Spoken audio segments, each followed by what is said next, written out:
Pemirsa, pada Jumat hari ini terdapat tambahan 53 kasus COVID-19 baru. Denpasar yang sebelumnya menjadi penyumbang terbanyak, kini digeser Klungkung yang melaporkan 11 kasus baru. Semua kasus yang terjadi hari ini merupakan transmisi lokal.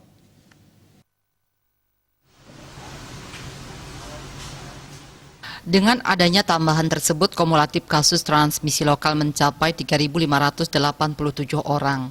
Selain itu, dari total 3.980 kasus yang ditangani Bali, PPDN mencapai 87 orang dan PPLN sebanyak 306 orang. Dari sebaran kasus baru ini terdapat satu kabupaten yang melaporkan nihil kasus, namun kali ini bukan Jembrana. Kabupaten yang melaporkan nihil kasus COVID-19 pada hari ini adalah Karangasem. Sementara 8 daerah lainnya melaporkan tambahan kasus. Denpasar pada hari ini tidak menjadi penyumbang terbanyak kasus harian. Posisinya diambil oleh Klungkung yang melaporkan 11 kasus baru. Peringkat kedua ditempati Bangli dengan 9 kasus, disusul Denpasar dengan 8 kasus. Sementara itu Badung dan Gianyar sama-sama melaporkan tambahan 7 kasus. Buleleng dan Tabanan bertambah sebanyak 4 kasus. Sedangkan Jembrana yang selama 5 hari nihil kasus melaporkan tambahan kasus sebanyak 3 orang.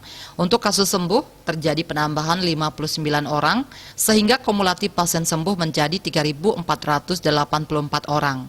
Pada hari ini hanya Jembrana yang tidak melaporkan adanya kasus sembuh. Tambahan kasus sembuh terbanyak dilaporkan Denpasar dengan jumlah 12 orang. Di posisi selanjutnya Klungkung yang melaporkan 11 pasien sembuh.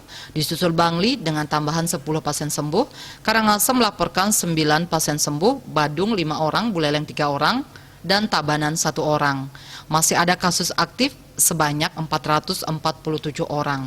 3 besar kabupaten kota yang masih tinggi kasus aktifnya adalah Denpasar 102 orang, Badung 64 orang, dan Gianyar 59 orang.